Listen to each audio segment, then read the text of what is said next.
Oh shoot. Oh shoot, that's a good fish. Howdy y'all, I'm Carson Umbarger with SC Traditions, and I'm going to kick this video off by saying a couple of y'all already know this story, at least partially. So a few of y'all out there already know me from See You Outdoors. It was a small YouTube channel that had about 500 subscribers that I ran for about 5 years. It was a super fun venture, but honestly for some just various reasons, it petered out and I had to start over.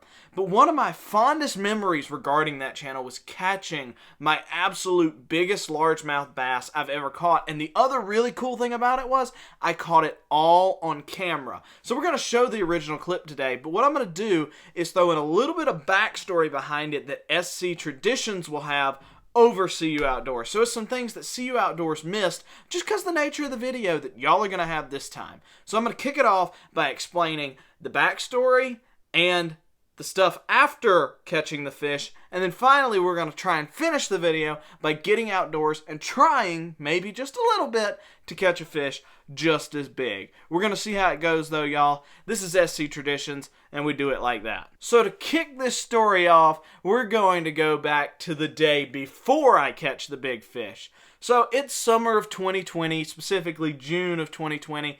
Nobody's got jobs. All the jobs have pretty well been canceled. We're in lockdown procedure. This is also the time when it really starts to ramp up again and everything's getting shut down. So I thankfully get an opportunity from my grandpa to come help him out at the house, make a little bit of side cash, but we had evidently done whatever we needed to do for the day. And my grandma says, "Hey, we've got the pond down by our house. Do you want to go fish it?" And I said, "Oh yeah, I forgot about that, but I don't have any tackle with me. Can we run to Academy and let me pick up some tackle?" She said, "Sure." We drive down, and I'm like, I want to try something different. I want to start throwing big, chunky spinner baits or something like that, because I always loved little spinner baits, but I'd never really thrown big spinner baits. So I was like, I'm going to get into that. So I run down, and I see KVD spinner bait, Willow Leaf, Colorado, tandem blade with a trailer hook. Bluegill color. I'm like, that's my lure. Bluegill color. I always loved things that were bluegill color, so I'm like, that's my lure. We run down, we catch a few fish with the pond, and I'm like, man, this lure is kind of special because I bought it with my grandma, and it was the first time we had ever fished together, and I was like, man, that's a really cool lure. Awesome, great. I'm going fishing with my other set of grandparents the very next day. I'm like, awesome, this lure's going to have two connections. It's going to be, I'm going to catch fish with my one set of grandparents, and then I'm going to catch fish with my other set of grandparents. This is great. So, wake up the next morning, and it's unusually cold for a June day. We're talking like low 70s, which in South Carolina, low 70s in June is like, holy cow, what's going on? And it wasn't supposed to rain. That's the other freaky thing. Like, we might touch some 70s, but it's going to be a thunderstorm. That's when we're going to touch some 70s. Not doing that, just a cold June day for whatever reason. I'm like, oh Lord. So what do? I'm thinking, not going to throw the spinnerbait. A little too early in the morning for that. I don't want to do that. I'm going to throw a crankbait. Specifically, this crankbait. I had just gotten it in a mystery tackle box. It was Guggen Squad. Now, I mean, hold your own opinions on Guggen Squad. I plan to do a video kind of about their stuff later. But I'm like, I was subscribed to mystery tackle box at the time. Got this deep diving crank. This pond is specifically deep diving right around the spillway. And I was like, all right, awesome. I'm going to go out and try and catch a couple fish with this deep diving crank. I go out there. You can watch the video for yourself if you want.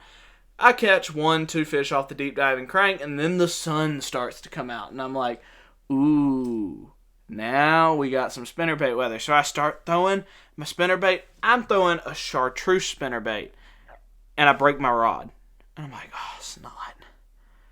Dang it, stupid day. Should have kept that bluegill lure tied on. I throw a chartreuse lure, and I break the rod. It's just like God's telling me, you should have thrown the bluegill and you wouldn't have broken the rod. I don't know. I'm just making things up, but you get what I'm saying. Like, oh my gosh. So break the rod. It's a cold day. There's a broken rod. I've caught a couple fish. They've stopped hitting the crankbait. Everything's starting to go south, and I'm like, Lord have mercy. What do I need to do? I pull out a cheap Quantum Bill Dance rod with a Shakespeare reel. It's like my backup of backup rods. I bought it off my brother for like $25. I'm like, this thing... and it's a solid rod and an okay reel. Actually, really and truly, I should do a review on that too. It's a really good reel for what it cost. But it's not really what I wanted to be throwing, but I'm down a rod. So I go out there and I tie my chartreuse spinnerbait back on because, you know, why not? Why not? It's having chartreuse crankbait, chartreuse spinnerbait, sure. I go out, I throw it, and I'll let the video speak for itself. But I got my spinnerbait rod now, so let's hope they were hitting the chartreuse crankbait. Let's see if they'll hit the chartreuse spinnerbait. Oh my gosh, guys. I didn't even have time to cut the camera on. They always said like 7-8 pound fish lived in here. I never believed them. But good night.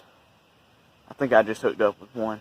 And he snapped this 12-pound line like it was a piece of dental floss. Yeah, it was a big one. And then he jumped. And that thing was like mount worthy. That was a pretty fish. A really pretty fish. That was a new PB fish. And I lost him. God bless, I lost him. Oh man, that is a sickening, sickening feeling when you lose a fish like that. Because that is close to a fish of a lifetime from what it looked like. That was a nice, nice fish. So as you can see, I'm like, oh my gosh, I just broke off the fish of a lifetime. It's not going to bite again. This is just going horribly wrong for me. And then, we're going to let the video speak again. Oh shoot. Oh shoot, that's a good fish. I don't think it's quite 7 pounds. That's another fish. I'm really timid to lose. Bless. He's back. Oh my mercy. That's a good fish. Woo, he's pulling drag. He's pulling drag. Hey, Papa! Big fish! I've never had a bass fight like this. Look at this. It is pulling drag. It is a heck of a good day to go fishing. Oh man, I don't want to lose this fish. Oh, I'm glad I'm getting this on camera. So glad. So glad. Whew. What if this is like a catfish? If it's not, this is a smoking bass. Don't jump, don't jump, don't jump, don't jump. Whoa, he's way out there. Oh, it's a carp, I think. I think I hooked up with a carp. Oh, I think I hooked up with a carp. It came loose. I think I had a carp. No, it's not. No, it's not loose. It's a bass. It's a bass. It's a bass. It is a bass. It is a smoking bass. Oh my mercy, look at you. Oh my mercy. That is a heck of a pond fish. No flipping you. My mercy. That is a good fish. Oh, that's a good one. God bless. Oh wow. Oh wow. Look at this, guys. Oh, that is a PB fish. The smallest of hook sets right in the top of the snoz. Mondo, I'm exhausted. That was amazing. Look at this bad boy beside my face. That's an awesome fish. Boom, y'all. Biggest fish of my life. I immediately, after I catch this fish, call my dad, tell him that I just caught it. My grandpa's standing there. He's freaking out with me. I then call my mom and I'm like, hey, do me a favor. Get price checks on reproduction fish because I don't want to keep this thing. I want a reproduction. Reproductions just hold so much better, and I love my reproduction mount. Newsflash, I got one. I'll make maybe a video about it too. But I immediately get on the phone with her and I'm like, give me price points. Start calling people. I need to know what this thing's going to cost because it's going on a wall one way or another. Not the actual fish, but a reproduction.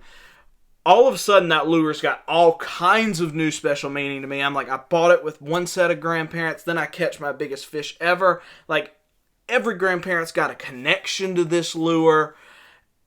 And then I break it off. Later in the day, I go throw along another spillway. I really probably should have just been like, nah, sir, this is a special lure. I'm hanging its hat up for good. It caught like 7 fish and it was done. But no, Smart, dumb, whatever, typical fisherman chasing that bigger fish again. I go down, find a pipe that's coming out into the water, throw it along the pipe, snag it on the pipe, break it off. It's like, but yeah, that is my biggest fish. And Lord have mercy, I love that thing. Those are good memories. And since then, it's pretty funny. That was the first bass I ever caught that was plus 5 pounds.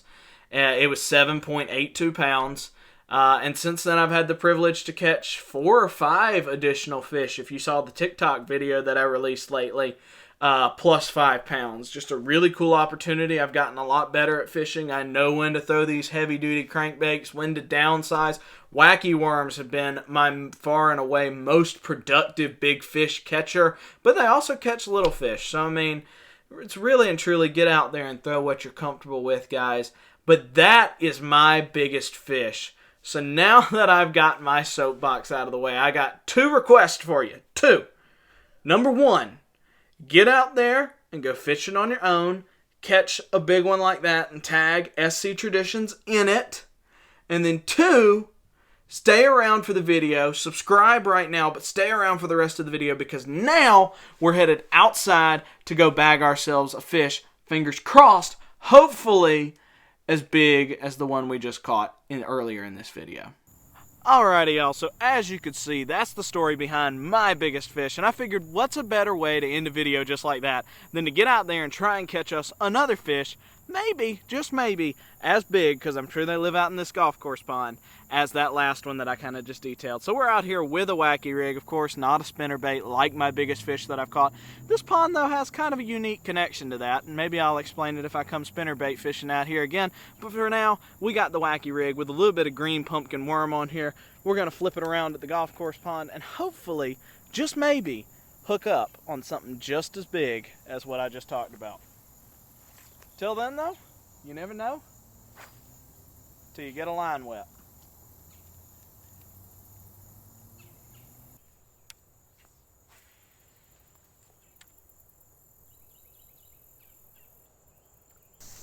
Hooked up, hooked up.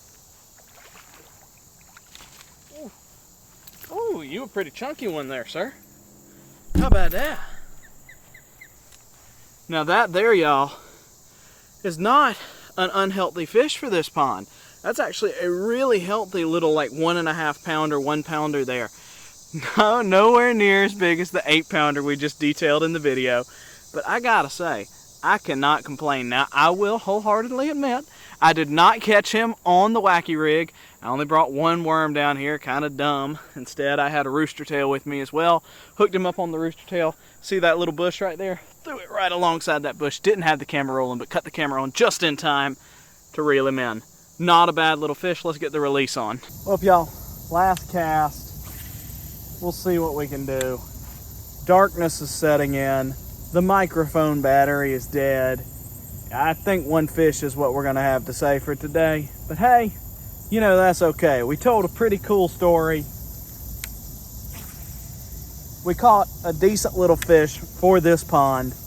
If you remember the minnow trapping video, we were having troubles with this pond. So seeing a fish like that's kind of promising, you know? But that's all I got for you today, guys. Thanks for watching SC Traditions. And will you do me a favor? Go out there and catch an 8 pounder. Tag me too. I got an Instagram, I got a TikTok. Main deal's YouTube, but you know. Okay, how many times have you heard a fisherman say last cast and it's not their last cast? I just did it twice. So I'm gonna do it 3 times, 'cause 3rd time's the charm. I'll see y'all later.